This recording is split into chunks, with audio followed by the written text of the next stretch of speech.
ముఖ్యమంత్రి ఎన్ చంద్రబాబు నాయుడు సార్ వారికి మరియు రాష్ట్ర రవాణా శాఖ మంత్రి అయినటువంటి ఎం రామప్రసాద్ రెడ్డి సార్ గారికి, మా కడప టీడీపీ పాలిట్ బ్యూరో ప్రెసిడెంట్ అయినటువంటి శ్రీనివాసరెడ్డి సార్కు, మా గౌరవ ఎమ్మెల్యే అయినటువంటి మాధవిరెడ్డి మేడం గారికి నమస్కారములు. సార్ ఇప్పుడు వచ్చేసి అత్యవసరంగా పెట్టే వీడియో పెట్టడానికి కారణం ఏమంటే, రేపు ఆగస్టు 15 నుంచి ఉచిత బస్సు సర్వీస్ మహిళలకు అనే విధంగా గవర్నమెంట్ బాహాటంగా చెప్పింది. దాన్ని ఇంప్లిమెంట్ చేస్తున్నారు. దానికి ఎంతవరకు మేము కూడా సంతోషపడుతున్నాము. అయితే ఇప్పుడు వచ్చేసి ఒక పిడుగులాంటి వార్త వచ్చింది సార్. మా ఆర్టీసీ రిటైర్డ్ ఉద్యోగి అయినటువంటి ఎన్ సుబ్బారావు కర్నూలు, ఈయన నెల్లూరు అయినటువంటి వాడు, ఆయన స్టేట్ సెక్రటరీ. ఆయన వచ్చేసి అయ్యా మాకు కూడా పెన్షన్ లేదు, ఏం లేదు, చాలా భయంకరంగా బతుకుతున్నాం అనే విధంగా మేము చాలా అనేక సార్లు గవర్నమెంట్కి మేము చెప్పడం జరిగింది. అయినా కానీ ఎవరు మాకు పట్టించుకోలేదు.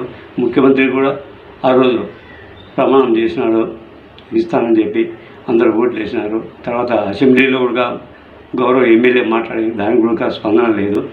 ఇప్పుడు ఉచిత బస్సు అనే విధంగా అందరికీ ఇస్తున్నారు, కొన్ని వేల కోట్లు ఖర్చు పెట్టి ప్రజలకు.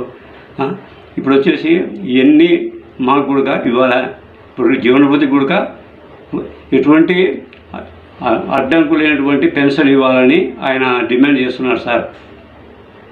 ఆ తర్వాత వచ్చేసి ఉచిత ప్రయాణం అన్నీ ఇంతకుముందు చంద్రబాబు నాయుడు సార్ ఉన్నప్పుడు 2015లో ముఖ్యమంత్రి ఉన్నప్పుడు అల్ట్రా డీలక్స్ వరకు ఫ్రీ ట్రావెలింగ్ ఫెసిలిటీ ఉండేది మాకు.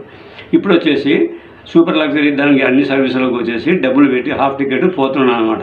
ఇప్పుడు ఈయన వర్షన్ ఏమంటే, ఇప్పుడు అందరికీ ఉచిత బస్సు ఇస్తున్నారు కదా మహిళలకు, మేము ఇన్నేళ్ళు పనిచేసినాము, మాకు కూడా ఇవ్వాలి. లేని పక్షంలో ఈ రెండు మా కోరిక తీర్చుకుంటే 10వ తేదీలోగా నేను 10వ తేదీ విజయవాడలో పండిట్ జవహర్లాల్ నెహ్రూ బస్టాండ్ ఆవరణం నందు ఇండిపెండెన్స్ స్వాతంత్ర దినోత్సవం రోజు నేను ఆత్మాహుతి చేసుకొని నేను ప్రాణత్యాగం చేసుకుంటాను అని ఆయన యూట్యూబ్లో బాహాటంగా పెట్టడం జరిగినది. దానికి నేను కూడా ఫోన్ చేసి అయ్యింది ఇటువంటి డెసిషన్ తీసుకున్నావు, అటువంటిది వద్దు నువ్వు మానుకో అంటే, లేదండి నేను డెసిషన్ తీసుకున్నాను, మన కార్మికుల కోసం నా ప్రాణం కూడా త్యాగం చేస్తాను, దీనిలో మీరేం మాట్లాడద్దు, నేను డెసిషన్ తీసుకున్నాను అంతే. నేను మనం కోరికలు కూడా సమంజసమే. ఇప్పుడు అందరికీ వచ్చేసి ఉచిత అందరికీ ఇస్తున్నాడు పెన్షను 4,000 అందరికీ ఇస్తున్నాడు. మనం జీవనభృతి అడిగినాము, ఒక 5,000 రూపాయలు, ఒక 1000 ఎక్కువ. ఉచిత ప్రయాణం అందరికీ లేడీస్ అందరికీ ఇస్తున్నాడు, మనకు కూడా ఇమ్మని చెప్తున్నాము అని అంటున్నాడు. దాని గురించి నా అభిప్రాయం ఏమంటే సార్, యాజ్ ఏ నేను టీడీపీ నేను సభ్యుని కాబట్టి ఆయనకు ఇప్పుడు వచ్చేసి చంద్రబాబు నాయుడు సార్ చెప్పినాడు కాబట్టి ఆయన ప్రామిస్ నిలబెట్టుకోవాల్సిందే. కాబట్టి ఇప్పటికే చెడ్డ పేరు వచ్చింది. సారు ప్రమాణం చేసేసి ఇంతవరకు కూడా ఇవ్వలేదు. చంద్రబాబు నాయుడు సార్ ఎలక్షన్ అప్పుడు ఇచ్చినాడు, తర్వాత ఇవ్వడు అనే చెడ్డ అభిప్రాయానికి వచ్చిందని నేను చాలా తోటి వీడియోలో పెట్టడం జరిగింది. ట్రాన్స్పోర్ట్ మినిస్టర్గా చెప్పడం జరిగింది. ఆయన కూడా ఊరిగా పట్టించుకోవడం లేదు. ఇప్పుడు వచ్చేసి అదే విధంగా ఇప్పుడు నేను ఏమంటున్నా అంటే, మీరు వచ్చేసి నా విన్నపం ఏమంటే గవర్నమెంట్కు మీరు 5,000 రూపాయలు జీవనభృతి ఇవ్వండి, మంచి పద్ధతే, అందరికి ఇస్తున్నారు. మేము ఇన్నేళ్ళు 35 ఏళ్ళు పనిచేసినాం సార్, మా హైర్ పెన్షన్ లేదు, ఏం లేదు, 2,000 రూపాయలు లోగా వస్తుంది. మరి మేము బతకలేక మా వాళ్ళు వచ్చేసి గుడలంగంలో సెక్యూరిటీ గార్డును, బ్యాంకులు ఏటీఎం దగ్గర భయంకరమైన జీవితం అనిపిస్తాను సార్. మీ దృష్టికి వచ్చిందో లేదో, నేను ఉండేది నాకు యాక్చువల్గా చెప్తున్నామాట. ఇది వచ్చేసి ఇది ఫ్రీ ట్రావెల్ వచ్చేసి నేను ఆయనతో ఏం చెప్తాను అంటే, ఇప్పుడు మీరు కన్నా ఒప్పుకుంటే ఇప్పుడు 50% మేము పోతున్నాం సార్. ఆయనకి ఏం చెప్పారంటే, అయ్యా ఇప్పుడు ఉచితంగా నీకు లేడీస్ ఊరికి పోయి మనం ఊరికి పోతే గవర్నమెంట్కి ఏ విధంగా నడుస్తారు అయ్యా అంటే, ఏం వద్దు, ఇప్పుడు 50% 75% పెంచమని నేను రిప్రజెంట్ చేస్తాను అని కూడా నేను చెప్పడం జరిగిందనమాట. ఆయన కూడా సానుకూలంగానే కొంచెం ఒప్పుకునేట్టే ఉంది. కాబట్టి నా రిక్వెస్ట్ ఏమంటే, జీవనభృతి 5,000 రూపాయలు ఇవ్వండి.